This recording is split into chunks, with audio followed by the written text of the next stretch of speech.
Good morning everyone, I am Krishna Gaba और आप सभी का बहुत बहुत स्वागत है आपके अपने यूट्यूब चैनल जिसका नाम है चाणक्य क्लासेज गोहाना में। आज की वीडियो में हम करने जा रहे हैं रीजनिंग का बहुत ही बेहतरीन टॉपिक जो पिछले कुछ सालों से काफ़ी हाईलाइट हो चुका है और हर लेवल के एग्जाम में मोस्टली पूछा जाता है। टॉपिक का नाम है डाइस यानी कि पासा। इस टॉपिक से एग्जामिनर के द्वारा मोस्टली 5 to 6 टाइप के क्वेश्चन पुट किए जाते हैं, जिसमें 1 dice related question, 2 dice related question, 3 and 4 dice related question, इसके अलावा close and open dice related question भी इंक्लूड किए जाते हैं। और जिस टेक्निक की आज मैं आपसे बात करने जा रहा हूँ वो इतनी बेहतरीन टेक्निक है कि आप ईच एंड एवरी टाइप के क्वेश्चनों को मात्र 4 से 5 सेकंड के अंदर इजीली सॉल्व आउट कर पाएंगे। तो आइए शुरुआत करते हैं। डाइस यानी कि पासा को मेनली 2 पार्ट्स में डिवाइड किया जा सकता है। एक होता है स्टैंडर्ड डाइस यानी कि मानक पासा and second is simple dice यानी कि साधारण पासा। मोस्टली बच्चे सब्सिडी या लूडो वगैरह खेलने में जिस गिट्टे का इस्तेमाल करते हैं उसे पासा कहा जाता है, जिसकी 6 साइड होती हैं। बट आप उस डाइस को किसी भी एंगल से घुमाकर देखने का प्रयास कर लीजिए, आप वन टाइम पर उसकी 3 साइडों को ही ऑब्जर्व कर पाएंगे, जैसा कि इन फिगरों के अंदर आपको मेंशन किया गया है। और बात करें what is the main difference between them, तो एग्जामिनर के द्वारा आपको एक डाइस दे दी जाती है, उसके अंदर पूछ लिया जाता है जैसे 5 के अपोजिट क्या होगा। तो प्यारे बच्चों, सबसे पहले आपने देखना है कि क्या दी गई डाइस में क्या किन्हीं 2 साइडों का सम 7 है। तो यहां देखा मैंने इन 2 साइडों का सम 8, 4 एंड 6, यानी कि किन्हीं भी 2 साइडों का सम हमारे पास 7 नहीं है।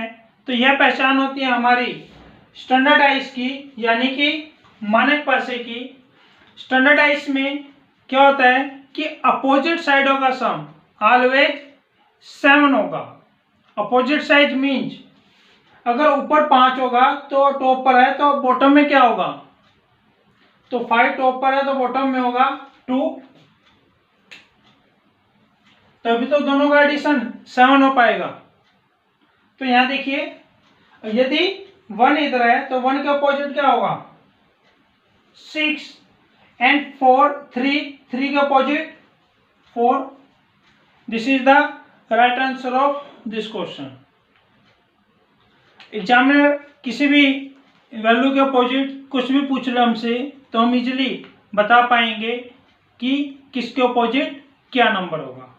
तो आइए एक क्वेश्चन और देख लेते हैं। जैसे कि इस डाइस में पूछा कि 4 का अपोजिट क्या होगा, तो सबसे पहले क्या करना है प्यारे बच्चों, चेक करेंगे क्या किन्हीं 2 साइडों का जोड़ हमारे पास 7 आता है।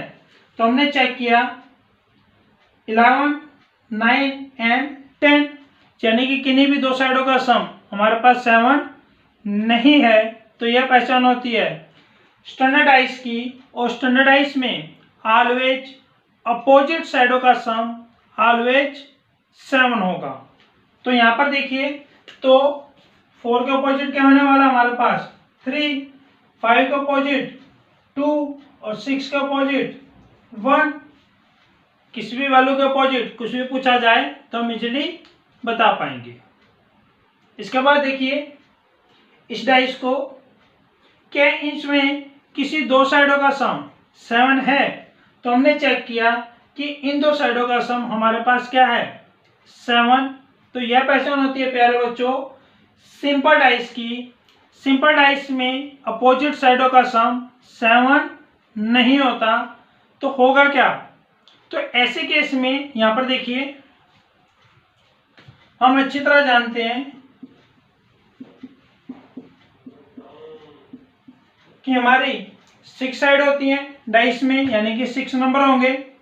यदि हमसे पूछा गया कि 4 के अपोजिट क्या होगा, तो यहाँ देखो प्यारे बच्चों कि 4 के अपोजिट कभी 4 तो पॉसिबल ही नहीं हो सकता, और 4 के अपोजिट 2 एंड 3 भी पॉसिबल नहीं होगा। यदि वो 4 के अपोजिट होगा तो मुझे विजिबल नहीं होगा। तो यहाँ देखिए 2 एंड 3 भी कैंसलाइज होगा, तो बचा क्या हमारे पास 1, 5 एंड 6। तो यहाँ पर देखिए, तो मैं शॉर्टी के साथ नहीं कह पाऊंगा कि 4 के अपोजिट क्या होगा। मेरे पास 1 भी हो सकता है, 5 भी हो सकता है और 6 भी हो सकता है। तो ऐसे केस में जो ऑप्शन है वो हमारे काफी हेल्प करने वाले हैं। तो यहाँ देखिए एग्जामिनर किस तरह के ऑप्शन हमें प्रोवाइड करता है। तो यहाँ पर जैसे पहला ऑप्शन दिया कि 1, सेकंड ऑप्शन में एग्जामिनर के द्वारा दिया गया 5, और डी ऑप्शन सी ऑप्शन हमें दिया गया 2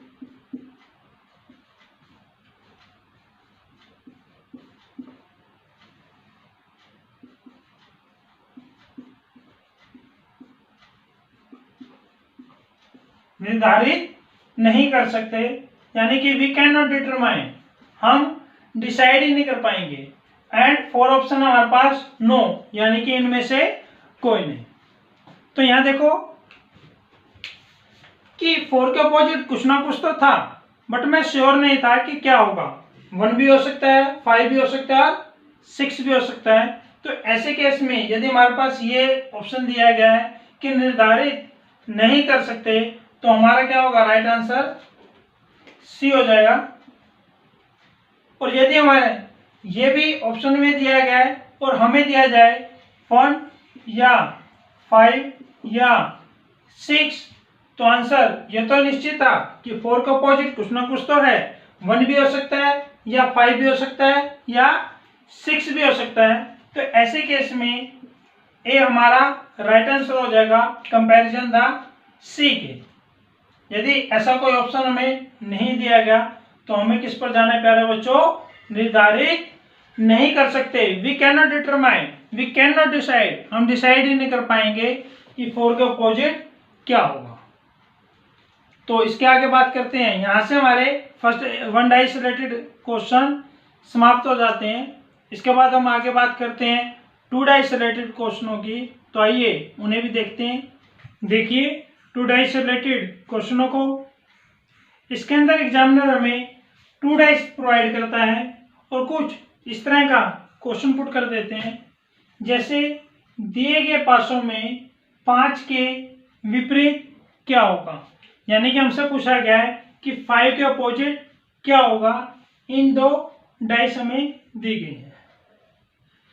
तो यहाँ पर देखिए ध्यान से, यदि आपके पास 2 डाइस दी जाए और दोनों में 1 नंबर कॉमन हो, जैसे यहाँ पर क्या कॉमन है 2, और वो अपने सेम सरफेस पे कॉमन हो, यानी कि सेम साइड पे कॉमन हो, तो यहाँ पर देखिए बाकी जो सेम साइड बचेंगी वो हमेशा एक दूसरे के अपोजिट होती हैं। तो 5 के अपोजिट क्या होने वाला है 3, एंड 1 के अपोजिट क्या होगा हमारे पास 6। तो यहाँ देखो प्यारे बच्चों, 5 के अपोजिट हमारे पास हुआ 3, 1 के अपोजिट 6, और 2 के अपोजिट यदि पूछा जाए जो नंबर हमें विजिबल नहीं है, क्या नहीं दिख रहा हमें 4, 2 का अपोजिट क्या हो जाएगा हमारे पास 4 हो जाएगा।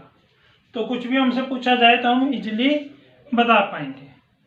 तो आगे देखिए क्वेश्चन नंबर 2 में, दिए गए पासों में 2 के विपरीत क्या होगा। यानी कि 2 का अपोजिट पूछा गया हमसे और ये 2 डाइस दी गई है।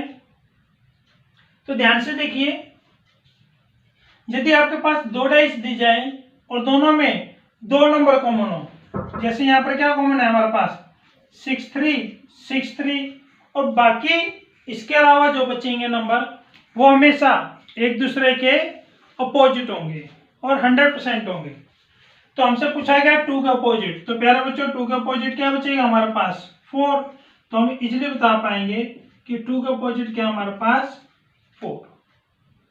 आगे देखिए, दिए गए पासों में 3 के विपरीत क्या होगा, यानी कि हमसे पूछा गया 3 के अपोजिट, और ये 2 डाइस दी गई हैं।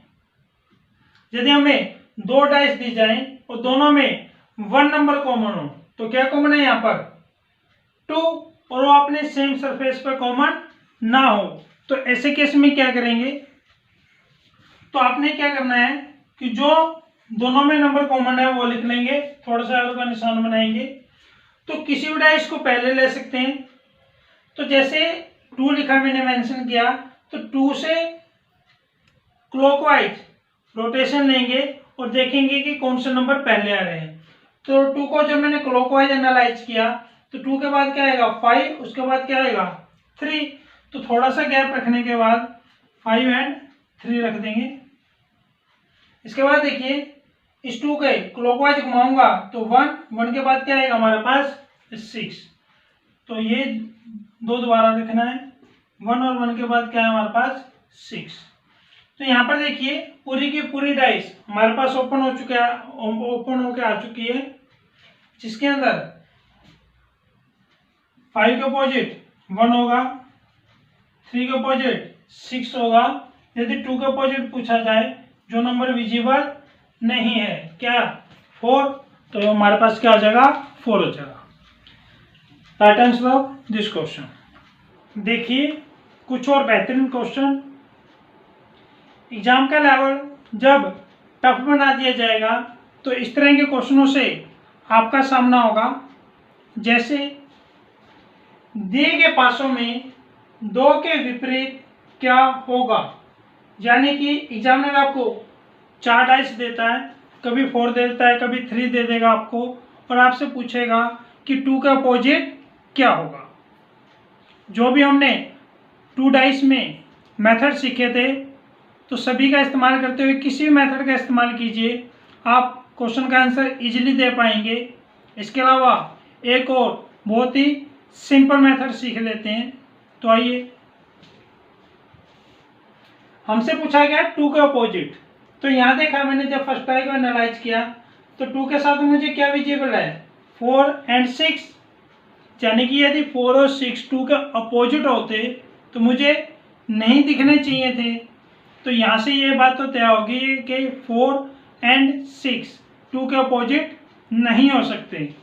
तो ऑप्शन में देखा मैंने 6 भी पॉसिबल नहीं है, 4 भी पॉसिबल नहीं है, 2 ऑप्शन मेरे कट चुके हैं। इसी तरह से मैंने जब 4th डाइस को एनालाइज किया, तो 2 के साथ मुझे क्या दिख रहा है 1 एंड 3, यानी कि 2 का अपोजिट 1 एंड 3 भी नहीं हो सकते।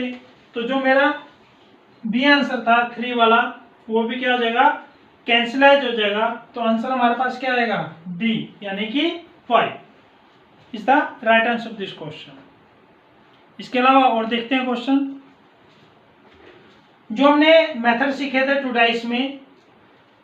तो यहाँ देखिए, जो मैंने सेकेंड एंड थर्ड डाइस को एनालाइज करूँ, 2 डाइसों को लेके चलते हैं। तो इन दोनों में क्या कॉमन है, इन दोनों में मैंने एनालाइज किया 3 एंड 4, 3 एंड 4, 2 डाइस मेरे क्या है, 2 डिजिट मेरे क्या है कॉमन है। तो यहाँ पर 3 एंड 4 को छोड़ते हुए बाकी जो बचेंगे वो क्या होंगे, एक दूसरे के अपोजिट होंगे।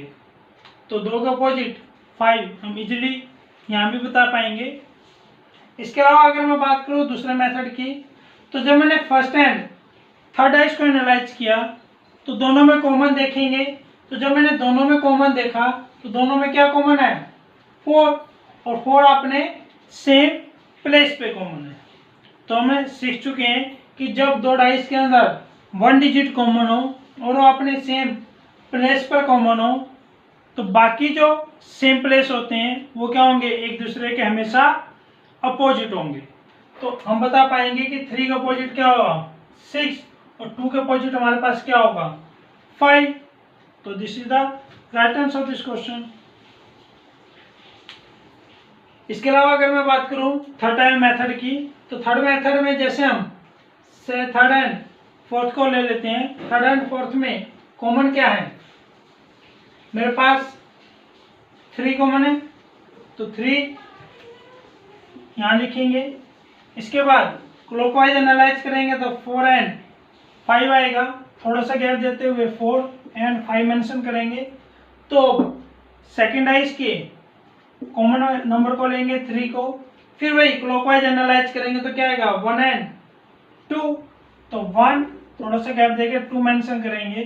तो इस तरह से पूरी की पूरी डाइस हमारे पास खुल के आ चुकी है।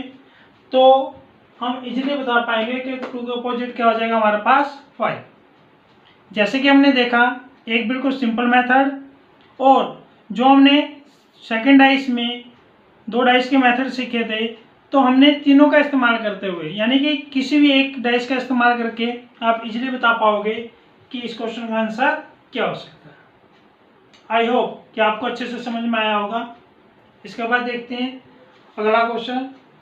कहता है कि प्रसार चित्र को मोड़कर विकल्पों के 4 घनों में से कौन सा घन बनाना संभव है। यानी कि आपको एक डाइस इस तरह से ओपन डाइस दी जाती है और ये 4 डाइस क्लोज बंद कर दी जाती हैं। तो यहाँ पर आपको बताई जाती हैं कि इसको एनालाइज कीजिए और इनमें से कौन सी डाइस संभव हो सकती है। तो ऐसे केस में कई तरह के ऐसे चित्र आएंगे हमारे पास। तो ऐसे केस में 1-1 के डिफरेंस पे जो नंबर होंगे, अक्षर होंगे, वो एक दूसरे के अपोजिट होंगे। तो यहाँ देखिए 3 के अपोजिट 5 होगा, 2 के अपोजिट 4 होगा और 1 के अपोजिट 6 होगा। 3 के अपोजिट क्या है हमारे पास 5, 2 के अपोजिट क्या है 1 का गैप देते हुए 2 के अपोजिट 4 एंड 1 के अपोजिट 6। तो यहाँ पर देखिए जब मैंने फर्स्ट डाइस को एनालाइज किया क्या ये पॉसिबल है, तो 1 एंड 6 यहाँ पर क्या है एक दूसरे के अपोजिट है, यानी कि मुझे एक साथ दोनों नंबर नहीं दिखने चाहिए। तो यहाँ पर तो मुझे दिख रहे हैं, तो ये तो पॉसिबल है ही नहीं। तो जब मैं सेकेंड डाइस में आया तो यहाँ पर देखिए 3 एंड 5 भी विजिबल है। तो यहाँ पर 3 एंड 5 क्या होने चाहिए एक दूसरे के अपोजिट है, तो दोनों एक साथ मुझे नजर नहीं आने चाहिए। तो ये भी आंसर नहीं हो सकता। जब मैं थर्ड डाइस के अंदर आया तो इसमें क्या है 2 एंड 4 एक साथ दिख रहे हैं और 2 एंड 4 क्या है इसमें अपोजिट। तो ये भी मेरा आंसर पॉसिबल नहीं हो सकता। तो आंसर क्या बचा मेरा लास्ट में डी। देखिए 1 दिख रहा है तो मुझे 6 नहीं दिख रहा, 4 दिख रहा है तो मुझे 2 विजिबल नहीं है, 3 मेंशन है तो 5 विजिबल नहीं है। तो D is the right answer of this question. इस तरह से आप मोस्टली क्वेश्चनों को अंजाम दे पाएंगे। Please like, share and subscribe आपके अपने चैनल चाणक्य एकेडमी गोहाना को, और हाँ बेल आइकन को दबाना बिल्कुल मत भूलिएगा ताकि सबसे लेटेस्ट वीडियो की नोटिफिकेशन आप तक पहुंच पाए सबसे पहले। Thank you. Good morning everyone, I am Krishna Gaba और आप सभी का बहुत बहुत स्वागत करता हूं आपके अपने यूट्यूब चैनल जिसका नाम है चाणक्य क्लासेज में। आज की वीडियो में हम करने जा रहे हैं मैथमेटिक्स का बहुत ही बेहतरीन टॉपिक जो हर लेवल के एग्जाम में मोस्टली पूछ लिया जाता है और अपना काफ़ी इम्पोर्टेंट रोल प्ले करता है।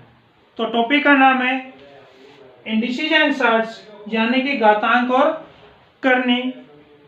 टॉपिक को स्टार्ट करने से पहले इसके बिल्कुल बेसिक कॉन्सेप्ट को समझ लेते हैं कि जिस चीज़ को हम करने जा रहे हैं वो एक्चुअली है क्या, तभी हम इसके ऊपर बेटर वर्क कर पाएंगे। तो देखिए इंडिसेस मीन्स घातांक, जैसे 2 की power 4 means 2 cross 2 cross 2 cross 2, 2 की 4 टाइम्स मल्टीपल। 5 की पावर 3 मीन्स 5 क्रॉस 5 क्रॉस 5। 3 की पावर 2 मीन्स 3 क्रॉस 3। जो भी है इसे कहते हैं 4 की पावर 2 की पावर 4। तो पावर को ही देखिए 2 को कहा जाता है बेस और 4 को कहा जाता है पावर। पावर को ही हम घात कहते हैं और घात को ही घातांक कहा जाता है और इसी को ही इंडिसेस कहा जाता है। They are synonyms. तो अब बात कर लेते हैं सर्ट्स की। तो यहां पर देखिए स्क्वायर रूट 2 मीन्स 2 की पावर 1/2, क्यूब रूट 3 मीन्स 3 की पावर 1/2, यहाँ पर 4 और यहाँ पर यदि मैं छोटा सा, जहाँ पर इसकी कून खत्म होती है वहां पर यदि मैं छोटा सा 5 लगा दूं, इसका मतलब है 4 की पावर 1/5।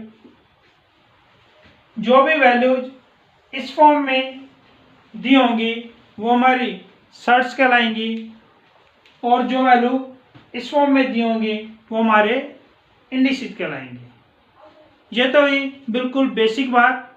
इसके अलावा किस किस लेवल के शानदार क्वेश्चन एग्जामिनर के द्वारा पूछ लिए जाते हैं, तो आइए उसके ऊपर वर्क कर लेते हैं। तो इस तरह के काफ़ी क्वेश्चन आपने एग्जाम में देखे भी होंगे। तो नॉर्मली इस तरह के क्वेश्चनों को करने में 3 से 4 मिनट का समय लग जाता है, बट आज की वीडियो में जो हम शानदार टेक्निक सीखने जा रहे हैं, जिसकी बदौलत ईच एंड एवरी क्वेश्चन को आप मात्र 3 से 4 सेकंड के अंदर सॉल्व आउट कर पाएंगे। तो देखते हैं क्या ज़बरदस्त टेक्निक्स हैं इस तरह के क्वेश्चनों को सॉल्व आउट करने की। तो यहाँ पर देखिए आपके पास 12 + 12 + 12 अप टू इन्फिनिटी मीन्स यह प्रोसीजर कंटिन्यूस चलता जा रहा है। तो यहाँ पर देखिए हम 12 है तो 12 के पेयर बनाएंगे। तो 12 के पेयर कौन कौन से पॉसिबल हो सकते हैं, तो जैसे मैंने बनाया 12 × 1, 6 × 2, 4 × 3, तो यही पॉसिबल हो सकते हैं। बट हमारे जो काम का होगा वो होगा विदाउट गैप वाला, यानी कि जो भी पेयर हमारा कंटिन्यूस बनेगा वही हमारे काम का होगा। तो यहाँ पर देखेंगे 12 और 1 में गैप है, 6 एंड 2 में भी गैप है, तो मान्य कौन सा होगा 4 एंड 3 वाला। इसके बाद हम देखेंगे, यानी कि आपने जो पेयर लेना है वो ऐसा लेना है जिसकी वैल्यूज कंटिन्यूस आए, जैसे 3 एंड 4 है हमारे पास। इसके बाद आपने देखना है कि 12 + 12 + 12 इनमें प्लस के साइन है या माइनस के साइन वर्क कर रहे हैं। तो जैसे मैंने देखा इसमें प्लस के साइन, यदि प्लस के साइन हो तो बड़ी वैल्यू मेरा आंसर होगी, यानी कि इसका आंसर 4 होगा। यदि यह माइनस के साइन होते तो छोटी वैल्यू मेरा आंसर होती, यानी कि आंसर आता 3। तो यहाँ पर देखिए अगले क्वेश्चन में आई होप कि आपको अच्छे से समझ में आया होगा। तो यहाँ पर देखिए 20, तो 20 के कंटिन्यूस पेयर बनाएंगे तो बनेंगे मेरे पास 4 × 5। उसके बाद देखा जाएगा इसमें प्लस के साइन है या माइनस का साइन मेंशन है। तो जैसे मैंने देखा प्लस के साइन है तो बड़ी वाला मेरा आंसर, यानी कि इसका आंसर मेरे पास 5 आ जाएगा। इसके बाद देखेंगे 6 - 6 - 6, तो 6 के जब कंटिन्यूस टुकड़े बनाए जाएंगे तो वो बनेंगे 2 × 3। यदि इसमें माइनस के साइन है तो बड़ी वैल्यू या छोटी, तो आप अच्छी तरह जान चुके हैं कि यदि माइनस के साइन होंगे तो छोटी वैल्यू मेरा आंसर आएगी, यानी कि 2।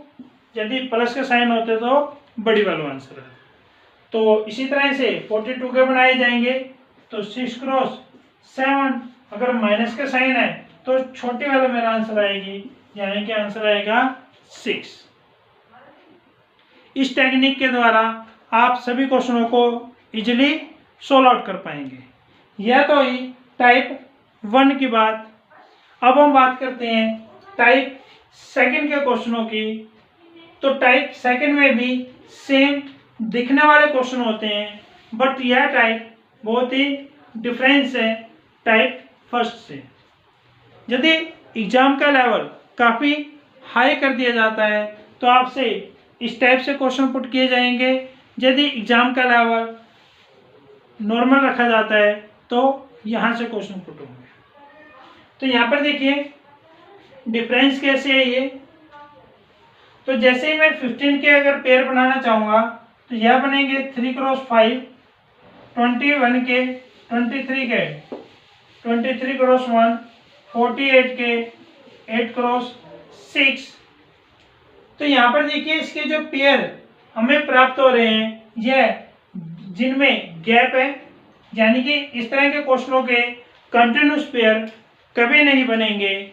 और यदि हमारे पास इस तरह के पेयर बनते हैं तो इनके आंसर हमेशा पॉइंटों में आएंगे और पॉइंटों में आने की वजह से वह किन्हीं दो नेचुरल नंबरों के बीच में लाई करेंगे। अब क्वेश्चन यह उठता है कि किन दो नेचुरल नंबरों के बीच में लाई करेंगे। तो सबसे पहले देख लें कि कंटिन्यूस पेयर बनते कौन कौन से हैं।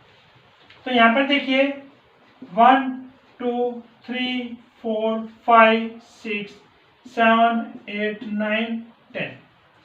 तो 2 cross 1 2, 2 cross 3 6, 3 cross 4 12, 4 cross 5 20, 30, 42, 56, 72 and 90।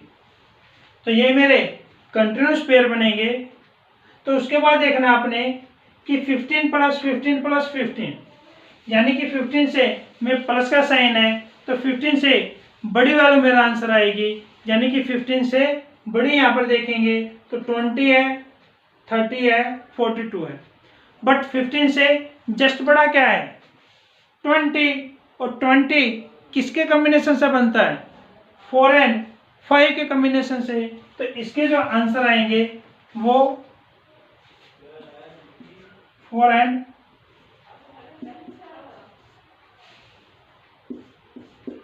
5 के बीच में आएंगे। चाहे इसका आंसर आए वैल्यू आए 4.1 या 4.9, बट यह 4 एंड 5 की बाउंड्री को कभी क्रॉस नहीं करेगा। इस तरह के क्वेश्चनों में जो आंसर ऑप्शन है वो भी इसी तरह के दिए जाते हैं। जैसे फॉर एग्जांपल देख लेते हैं, जैसे इसी तरह के क्वेश्चन का आंसर दिया गया, ऑप्शन दिया गया ए first option 5, B option 3, C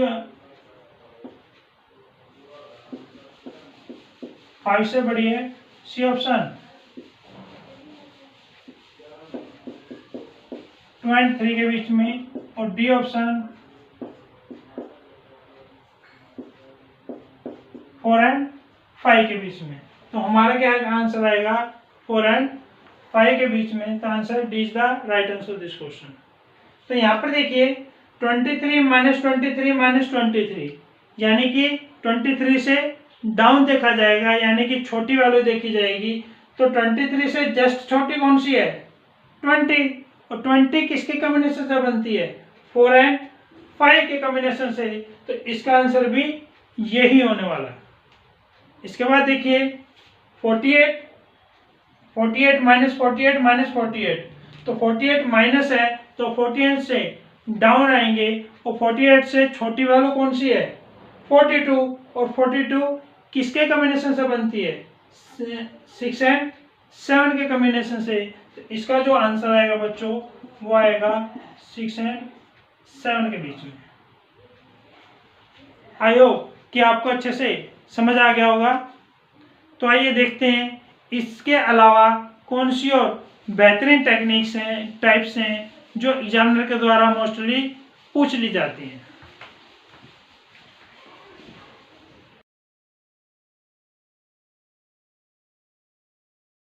good morning everyone, I am Krishna Gaba और आप सभी का बहुत बहुत स्वागत करता हूं आपके अपने YouTube चैनल जिसका नाम है चाणक्य क्लासेज गोहाना में। आज की वीडियो में हम करने जा रहे हैं मैथमेटिक्स का बहुत ही बेहतरीन टॉपिक जिसका नाम है कंपाउंड इंटरेस्ट, यानी कि चक्रवृद्धि ब्याज।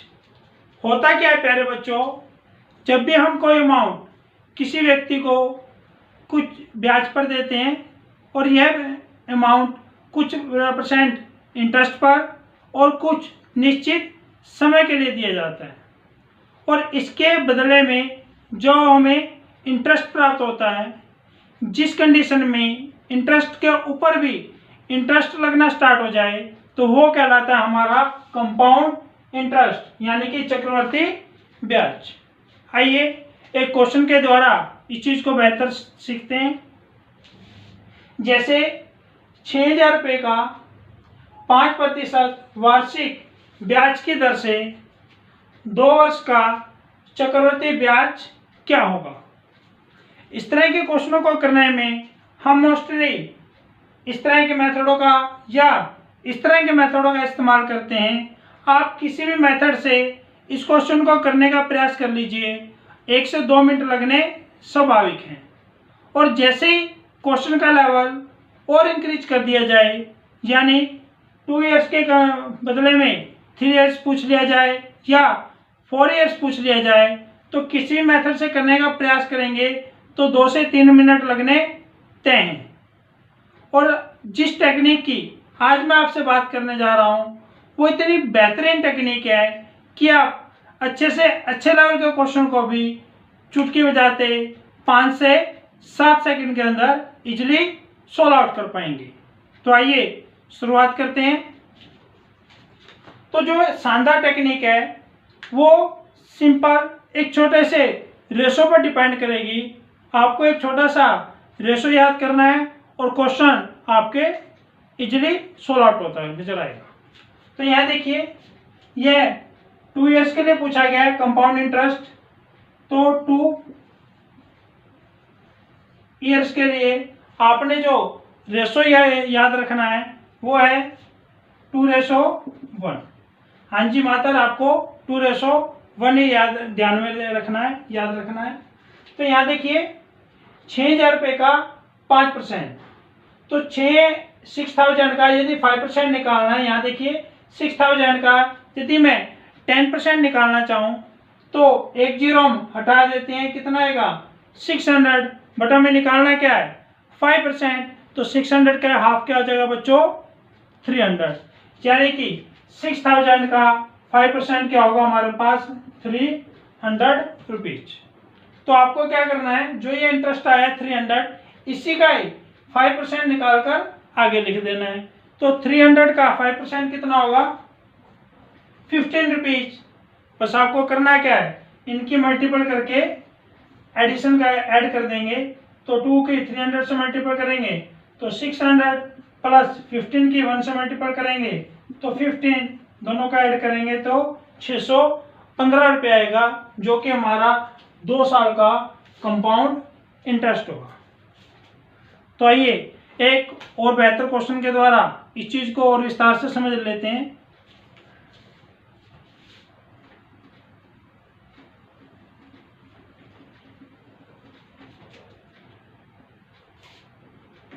यदि ये क्वेश्चन हमें दे दिया जाए कि 10,000 रुपीज का 10% वार्षिक ब्याज की दर से 2 इयर्स का चक्रवृद्धि ब्याज क्या होगा। तो यहाँ देखिए बच्चों, हम अच्छी तरह जान चुके हैं, यदि है 2 इयर्स के लिए कंपाउंड इंटरेस्ट पूछा जाए तो हमें सिर्फ छोटा सा रेशो याद रखना था, वो था 2:1।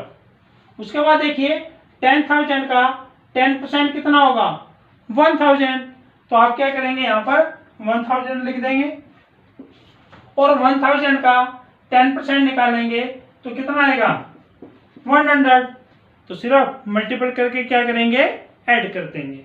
तो यहाँ से 2 की मल्टीपल करेंगे 1,000 से तो 2,000 प्लस 1 की 100 से मल्टीपल करेंगे तो 100, टोटल आएगा हमारे पास 2100, और 2100 क्या होगा प्यारे बच्चों कंपाउंड इंटरेस्ट होगा 2 इयर्स का। यदि क्वेश्चन के लेवल को और इंक्रीज कर दिया जाए, यदि यह 2 इयर्स के कंपैरिजन में 3 इयर्स पूछ लिया जाए, तो यहाँ देखिए तो क्वेश्चन क्या बनेगा हमारे पास कि 10,000 रुपीज का 10% वार्षिक ब्याज की दर से 3 इयर्स का चक्रवृद्धि ब्याज क्या होगा। तो 3 इयर्स के लिए भी प्यारे बच्चों आपको एक छोटा सा रेशो ही याद रखना है। तो यहाँ देखिए, यदि है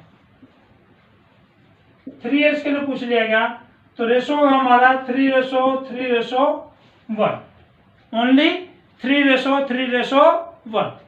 तो यहाँ देखिए 10,000 का 10% कितना होगा 1,000, हम अच्छी तरह जान चुके हैं। और 1,000 का 10% क्या होगा 100, और 100 का 10% क्या होगा 10। तो क्या करना है, मल्टीपल करके एडिंग से करना है। तो मेरे पास आएगा 3,000 प्लस 3 की 100 से मल्टीपल करेंगे तो 300 प्लस 1 की 10 से मल्टीपल करेंगे तो 10। तो कितना आएगा बच्चों 3,310 रुपए। यदि क्वेश्चन का लेवल और इंक्रीज कर दिया जाए और 3 इयर्स के कंपैरिजन में 4 इयर्स पूछ लिया जाए तो देखिए, यदि ये क्वेश्चन 4 इयर्स के लिए कंपाउंड इंटरेस्ट पूछ लिया जाए हमसे, तो इस कंडीशन में भी आपने छोटा सा रेशो याद रखना है। वो रेशो होगा 4:6:4:1। 4 इयर्स के लिए रेशो क्या होगा 4:6:4:1। तो यहाँ देखिए 10,000 का 10% कितना होगा प्यारे बच्चों 1,000, और 1,000 का 10% कितना होगा 100, और 100 का 10% कितना होगा 10 रुपीज, और 10 रुपीज का 10% कितना होगा 1 रुपीज। तो आपको क्या करना था, सभी को एडिशन करना है। तो 4 की 1,000 से मल्टीपल करेंगे तो 4,000, प्लस 6 की 100 से मल्टीपल करेंगे तो 600, प्लस 4 की 10 से मल्टीपल करेंगे तो 40, प्लस 1 की 1 से मल्टीपल करेंगे तो 1। यदि हम इसको ऐड करेंगे सभी को तो 4,641 रुपये आएगा, जो कि हमारा क्या होगा कंपाउंड इंटरेस्ट होगा कितना 4 इयर्स के लिए। यदि हमें ये तो हुआ कंपाउंड इंटरेस्ट, यदि हमसे टोटल अमाउंट पूछ लिया जाए यानी कि चक्रवर्ती मिश्र धन पूछ लिया जाए तो हम क्या करेंगे 10,000 में 4,641 रुपीज ऐड कर देंगे, यानी कि हमारे पास कितना आ जाएगा 14,641 रुपये हमारा क्या होगा कंपाउंडेड अमाउंट होगा। तो आइए इससे भी और काफी अच्छे लेवल के क्वेश्चनों को करते हैं, वो भी बहुत शानदार टेक्निक से और मात्र 5 से 7 सेकंड के अंदर। तो देखते हैं, देखिए यह क्वेश्चन एसएससी सीजीएल के मेंस में 2016 का क्वेश्चन है। तो आइए करते हैं। 4,000 रुपये का 10% वार्षिक ब्याज की दर से 4 वर्ष का चक्रवृद्धि ब्याज क्या होगा। तो यहाँ देखिए प्यारे बच्चों 4 इयर्स का कंपाउंडेड इंटरेस्ट पूछा गया है। तो यहाँ 4 इयर्स के लिए मैं अच्छी तरह जानता हूँ कि 4 इयर्स के लिए हमारी रेशो क्या थी 4:6:4:1, यानी कि 4:6:4:1। तो यहाँ देखिए 4 इयर्स का काम हो गया। तो 4,000 का 10% कितना होगा 400। तो यहाँ पर क्या करेंगे 400 और 400 का फिर 10% निकालेंगे तो क्या आएगा 40, और फिर 40 का 10% 4 रुपीज, और फिर 4 का 10% 0.4। उसके बाद क्या करना था हमें सिंपल मल्टीपल करके एडिशन करना था। तो यहाँ देखिए इसकी मल्टीपल करेंगे 1600 जमा 240 जमा 16 जमा 0.4, और सभी को जब एडिंग किया जाएगा 1856.4 is the right answer of this question. तो आइए एक शानदार क्वेश्चन को और देख लेते हैं। यहाँ देखिए 6,000 रुपये की धनराशि 5% वार्षिक चक्रवर्ती ब्याज की दर से 3 वर्षों के लिए जमा की जाती है। तो 3 वर्षों तथा 2 वर्षों के ब्याज का अंतर ज्ञात कीजिए। यानी कि कहने का मतलब क्या है कि 6,000 रुपये की जो अमाउंट है वो 5% कंपाउंडेड इंटरेस्ट पर हमें 3 वर्षों के लिए जमा किया जाता है, और 3 इयर्स और 2 इयर्स के ब्याज का क्या बताना है, डिफरेंस यानी कि अंतर। तो यहाँ देखिए मैं अच्छी तरह जानता हूँ 3 इयर्स के लिए हमारा रेशो क्या होता है प्यारे बच्चों, 3:1, और 2 इयर्स के लिए 3 इयर्स और 2 इयर्स का डिफरेंस बताना है। तो 3 इयर्स के लिए हमारा रेशो है 3:3:1, और 2 इयर्स के लिए हमारा रेशो क्या था प्यारे बच्चों, 2:1। और यहाँ पर लेस कर देंगे डिफरेंस। जब लेस करेंगे तो 1, 3 में से 1 जाएगा 2, और 1 में से 0 जाएगी तो 1, यानी कि जो हमारा डिफरेंस का रेशो आएगा वो आएगा 1:2:1। उसके बाद हमने क्या करना था प्यारे बच्चों, 6,000 का 5% निकालना है। तो 6,000 का 5% मतलब 300 रुपीज, और 300 का 5% निकालेंगे तो 15 रुपीज, और 15 रुपीज का जब 5% निकाला जाएगा तो वो आएगा प्यारे बच्चों 0.75। उसके बाद क्या करेंगे, हम सिंपल मल्टीपल करके एडिंग कर देंगे।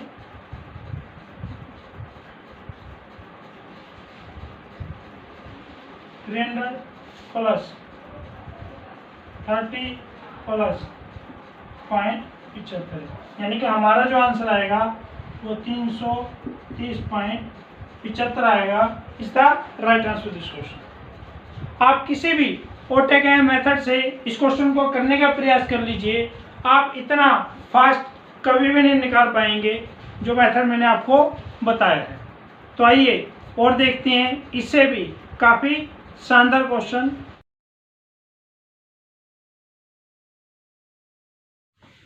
हाँ जी देखिए, काउंटिंग ऑफ स्क्वायर। एग्जामिनर के द्वारा एग्जाम में तरह तरह की फिगर आपको प्रोवाइड की जाती हैं, और आपसे पूछ लिया जाता है find the number of squares in the given figure. जो टेक्निक्स हैं, तो वो जब हम काउंटिंग करें नंबर ऑफ रो में स्क्वायरों की संख्या को, और नंबर ऑफ कॉलम्स में स्क्वायरों की संख्या को, तो यहाँ पर हाईएस्ट 3 है, यहाँ पर भी हाईएस्ट 3 है।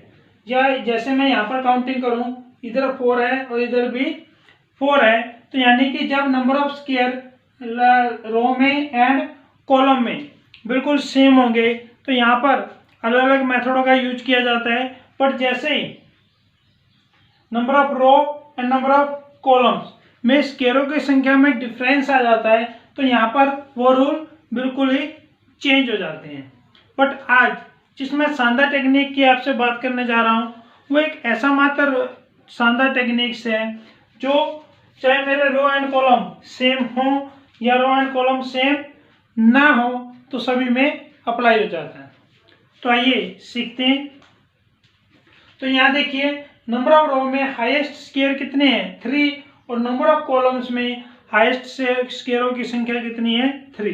तो हम क्या करेंगे, 3 क्रॉस 3 मेंशन कर देंगे, और ये डिक्रीजिंग 1 डिक्रीजिंग की तरफ ले जाएंगे, और तब तक यह सीरीज कंटिन्यूस चलेगी जब तक लास्ट में 1 नहीं आ जाता।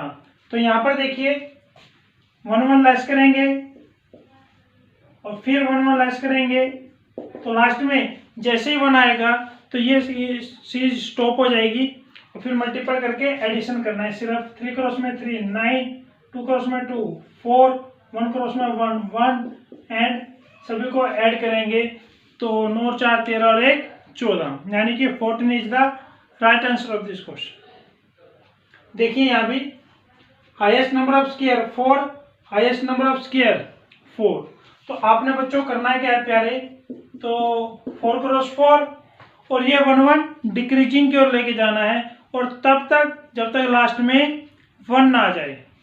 तो यहाँ पर देखिए 1 लेस करेंगे, इसमें से 1 लेस करेंगे 3 क्रॉस 3, यहाँ से 1 1 लेस किया जाएगा 2 क्रॉस 2 और लास्ट में 1 1 लेस करेंगे तो 1 क्रॉस 1। बस सिंपल सा क्वेश्चन है। 16 9 4 एंड 1। 16 प्लस 9 25 प्लस में 4 29 प्लस में 1 यानी कि 30 is the right answer of this question. और यही मेथड को हम यहाँ पर इस्तेमाल करेंगे। तो highest number of square 5 and highest number of square column में देखा गया तो 6 और करना क्या है 1 1 लेस। तो यहाँ पर 1 लेस किया जाएगा 4, यहाँ पर 1 लेस करेंगे 5, यहाँ पर 1 लेस करेंगे 3, यहाँ पर 1 लेस करेंगे 4, यहाँ पर 1 लेस किया जाएगा 2 3 1 एंड 2। किसी भी एक साइड में लेफ्ट साइड या राइट साइड जैसे हमारे पास 1 प्राप्त हो जाता है तो वहां पर इस चीज को स्टॉप कर दिया जाएगा और मल्टीपल करके सिर्फ एडिंग करेंगे। तो 20 30 12 6 2 ऐड करेंगे तो 50 62 68 प्लस 2 यानी कि 70। इस दिए गए फिगर में आपके नंबर ऑफ स्क्वायर्स कितने हैं 70 यानी कि 70। ये तो क्वेश्चन आते ही आते हैं। इसके अलावा काफी मिसलेनियस यानी कि घुमा फिरा कर एग्जामिनर आपसे क्वेश्चन पुट कर लेता है तो उसे भी देखते हैं फिर आगे बढ़ते हैं। देखिए जो मैं बात कर रहा था मिसलेनियस क्वेश्चनों की, काउंटिंग ऑफ स्क्वायर में इस तरह के क्वेश्चन घुमाकर थोड़ा चेंजिंग करके उनके फिगर दे दी जाते हैं।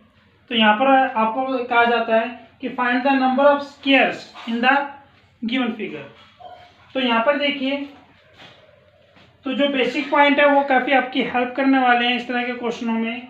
यहाँ पर देखिए यदि मैं इस लाइनिंग को हटा दूँ तो यहाँ पर देखो 1 2 3 एंड 1 2 3 यानी कि number of row and number of columns में काउंटिंग ऑफ स्क्वायर यानी कि स्क्वायरों की संख्या सेम है।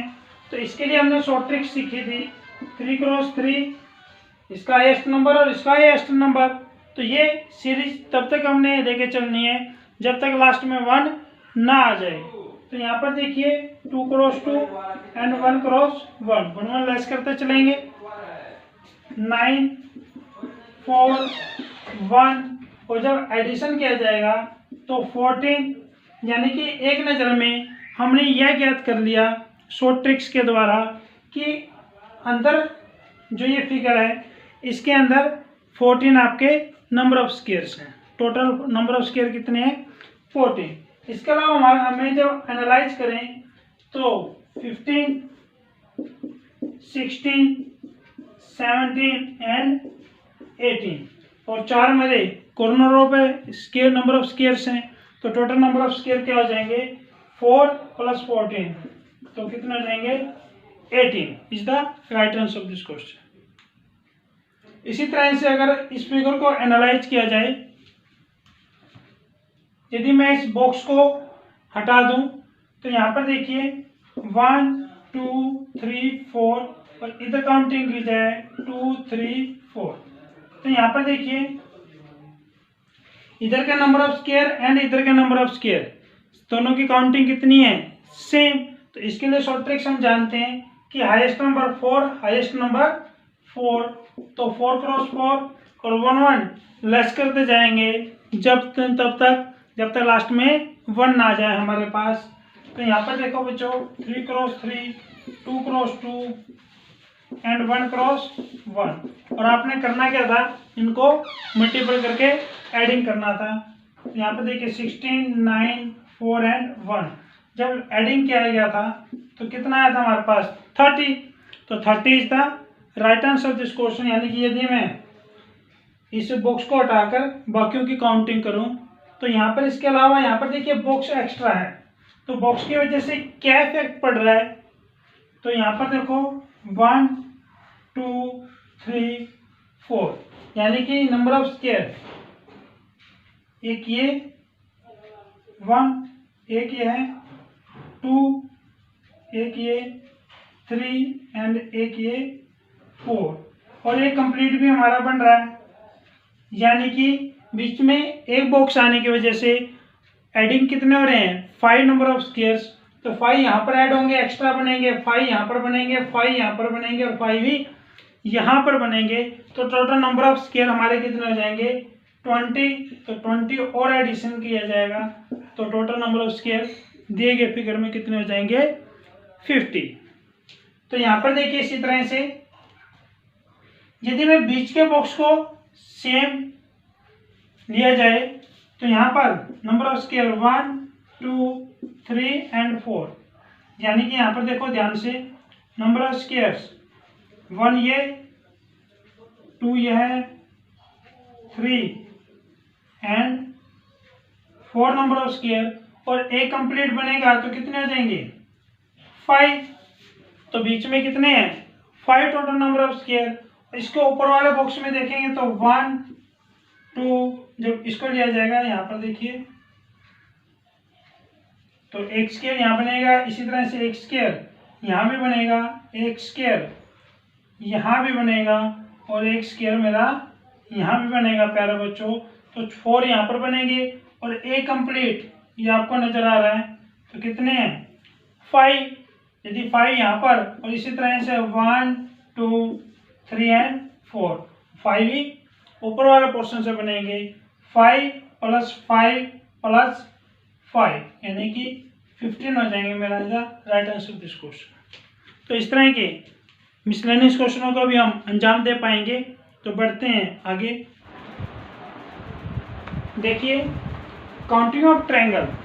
काउंटिंग ऑफ ट्रायंगल में इस तरह के काफ़ी चित्र आपके एग्जाम में दे दी जाते हैं और आपसे पुट किया जाता है find the number of triangles in the given figure. तो यहाँ पर देखिए इस तरह के क्वेश्चनों को करने में आमतौर से काफ़ी समय लग जाता है, बट आज जो मैं आपको शानदार टेक्निक्स बताने जा रहा हूँ जिसके द्वारा आप मात्र 5 से 6 सेकंड के अंदर इस तरह के क्वेश्चनों को इजीली सॉल्व आउट कर पाएंगे। तो देखिए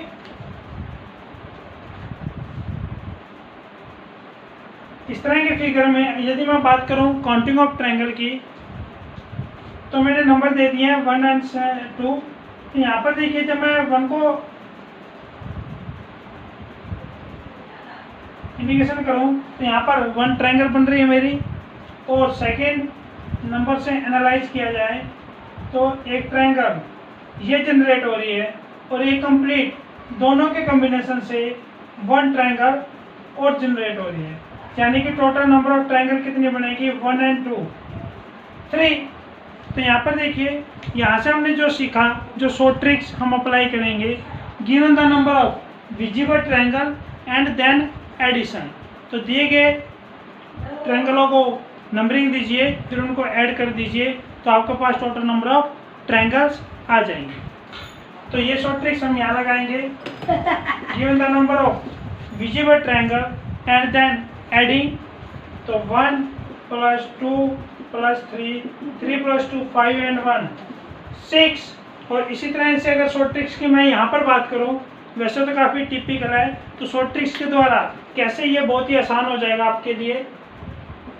given the number of visible triangle and then addition. तो 5 + 4 9 + 3 12 + 2 14 + 1 यानी कि 15। दिए गए चित्र में अगर मैं काउंटिंग ऑफ ट्रायंगल की बात करूं तो टोटल नंबर ऑफ ट्रायंगल कितने आएंगे इसमें 15। तो इसी तरह से काफ़ी और टिपिकल अगर लेवल काफ़ी हाई हो जाता है आपका एग्जाम का तो आपको इस तरह की फिगर का सामना करना पड़ेगा। तो यहाँ पर भी वे अप्लाई करेंगे। यदि मैं बेस को लेके चलूँ तो given the number of visible triangles तो 6 एडिंग करेंगे 5 + में 6 11 + में 4 15 + में 3 18 + में 2 10 20 20 + में 1 यानी कि 21। यानी कि नीचे के यदि मैं बेस को लेके चलूँ तो यहाँ पर टोटल नंबर ऑफ ट्रायंगल मेरी कितनी बनेंगी 21। और यहाँ पर देखिए छोटा सा यहाँ पर एक लाइनिंग और है। तो यहाँ पर हम क्या करेंगे इसको भी यदि बेस लेके चलते हैं तो यहाँ पर भी काउंटिंग नंबर ऑफ ट्रायंगल्स आपकी कितनी आ जाएंगी, यहाँ पर भी एडिशन करेंगे तो यहाँ पे 21 आएगा, 21 प्लस में 21 यानी कि 42 is the right answer of this question. यदि यहाँ पर देखो प्यारे बच्चों, यदि यहाँ पर एक लाइन और दे दी जाए इसी तरह से, तो 21 यहाँ बनेंगे, 21 यहाँ बनेंगे, 21 यहाँ बनेंगे, तो एक 21 और ऐड कर दिया जाएगा, टोटल नंबर ऑफ ट्राइंगल कितने हो जाएंगे, 63 is the right answer of this question. इसी तरह से इस तरह का फिगर भी आजकल एग्जाम में बहुत ज़्यादा आता है आपका। तो यहाँ पर अगर यदि देखा जाए शॉर्ट ट्रिक्स तो डिफरेंट यहाँ पर देखिए, अगर मैं सिर्फ शॉर्ट ट्रिक्स की बात करूं, given the number of visible triangle and multiply by 2, तो आपके पास टोटल नंबर ऑफ ट्रायंगल्स आ जाएंगे काफ़ी फास्टली और शॉर्ट ट्रिक्स के द्वारा। तो यहाँ पर देखिए given the number of visible triangles 4 cross में 2 करेंगे तो कितना आ जाएगा मेरे पास 8। तो टोटल नंबर ऑफ ट्रायंगल्स यहाँ पर कितनी होंगी, आपके पास 8 होंगी। इस तरह का मेथड यहाँ पर अभी यदि मैं यूज करूँ तो given the number of visible triangles 6, तो करना क्या था, सिर्फ 6 क्रॉस में 2 12, given number of visible triangles कितने हो जाएंगे, आपकी 12 हो जाएंगे। यदि यहाँ पर भी यदि इसी मेथड को इस्तेमाल किया जाए 1 2 3 4 5 6 7 एंड 8, तो यहाँ पर सिर्फ करना क्या है, 8 क्रॉस में 2 16, तो टोटल नंबर ऑफ ट्रायंगल्स मेरी कितनी हो जाएंगी, 16 हो जाएंगी। यदि इसका भी लेवल काफ़ी हाई कर दिया जाए तो इस तरह की फिगर आपको एग्जाम के अंदर देखने को काफ़ी मिलेंगी। और यहाँ पर यदि पूछा जाए find the number of triangles, तो यहाँ पर देखिए थोड़ा सा, यदि मैं इस बीच के पोर्शन को सिर्फ ले लूँ और इसको ऊपर के ट्रायंगल को यदि हटा दिया जाए तो मुझे यह चित्र सेम दिख रहा है। तो यहाँ पर शॉर्ट ट्रिक्स मैं जानता ही हूँ कि given the number of visible triangles 8 and 8 cross में 2 करेंगे तो कितना आ जाएगा मेरे पास 16, तो 16 इज द बीच वाले पोर्शन का राइट आंसर आ जाएगा मेरे पास क्विक फास्ट। और यदि मैं बात करूँ ये पोर्शन यहाँ पर एक्स्ट्रा जोड़ा गया है, तो यहाँ पर देखिए इसके जोड़ने से क्या इफेक्ट पड़ रहा है इसके ऊपर। यदि मैं यहाँ पर देखूँ तो 1 ट्रायंगल 2 ट्रायंगल और यहाँ पर देखिए ये कंप्लीट 3 ट्रायंगल, क्या इसके अलावा भी कोई और ट्रायंगल जनरेट हो रही है। तो यहाँ पर जब मैंने ध्यान से देखा तो एक ट्रायंगल यहाँ पर और सेम की सेम एक ट्रायंगल मेरा यहाँ पर जनरेट हो रही है, तो टोटल नंबर ट्रायंगल कितने हो जाएंगी 5। देखिए ध्यान से 1 ट्रायंगल, सेकेंड ट्रायंगल और एक कंप्लीट थर्ड ट्रायंगल। यदि मैंने इस तरफ देखा तो 4 एंड 5 ट्रायंगल, यानी कि इस तरह के फिगर को ऐड करने से total one side 5 extra triangle generate हो रही हैं। तो इसी तरह से 5 यहाँ भी होंगी, 5 यहाँ पर भी होंगे और 5 यहाँ पर भी होंगी, तो 5 चौक 20 ट्रायंगल यानी कि 20 ट्रायंगल और जनरेट हो जाएंगे टोटल। तो 16 प्लस 20 करेंगे 36 is the right answer this question. तो देखते हैं और भी इस तरह के काफ़ी क्वेश्चन। देखिए काउंटिंग ऑफ लाइंस में एग्जामिनर के द्वारा इस तरह का कोई फिगर आपको प्रोवाइड करवाया जाता है और आपसे पूछ लिया जाता है कि दिए गए चित्र में रेखाओं की संख्या ज्ञात कीजिए। तो काउंटिंग ऑफ फिगर में मैं एक बेसिक कॉन्सेप्ट आप लोगों को बताऊंगा और जिसके बदौलत आप ईच एंड एवरी टाइप के क्वेश्चनों को, किसी भी तरह का फिगर हो काउंटिंग ऑफ लाइंस में, आप इजीली उस बेसिक कॉन्सेप्ट के थ्रू इजीली सोल्व आउट कर पाएंगे। तो आइए शुरुआत करते हैं। तो देखिए काउंटिंग ऑफ लाइंस में एक लाइन, जो बेसिक कॉन्सेप्ट है ध्यान दीजिए, जो एक लाइन जैसे ये यहाँ से यहाँ तक, यह यहाँ से यहाँ तक, ये यहाँ से यहाँ तक, ये यहाँ से यहाँ तक, एक लाइन ये 4 जगह कट है, चाहे वो 40 जगह कट मारे बट वो एक ही काउंट होगी, एक के फालतू वो काउंट कभी नहीं कर सकते।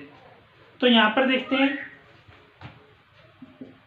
1 2 3 4 5 6 7। क्या ये काउंट करेंगे? तो देखो प्यारे बच्चों, ये हमने काउंट पहले ही ऑलरेडी कर रखी है और वो एक ही काउंट होगी ये लाइन, तो इसे दोबारा काउंट नहीं किया जाएगा। तो 7 के बाद 8 9 और इसी तरह से ये 5 नंबर वाली को भी काउंट नहीं किया जाएगा। 9 के बाद 10। इसके अलावा कौन सी बचती है हमारे पास? यह वाली 11, ये वाली 12, ये वाली 13 और यह वाली 14। यानी कि 14 लाइन्स तो ये हो चुकी हैं। क्या इसके अलावा भी है हमारे पास? तो जब मैंने ध्यान से देखा तो एक लाइन हमारी ये है 15 एंड एक लाइन मेरी ये है 16। यानी कि दिए गए फिगर में ओनली 16 लाइन्स होंगी, इससे एक ना फालतू होगी और ना इससे कम होगी। और इसी बेसिक कॉन्सेप्ट के द्वारा आप हर तरह के क्वेश्चनों को अंजाम दे पाएंगे जो भी आपके पास रिलेटेड होगा काउंटिंग ऑफ लाइन्स।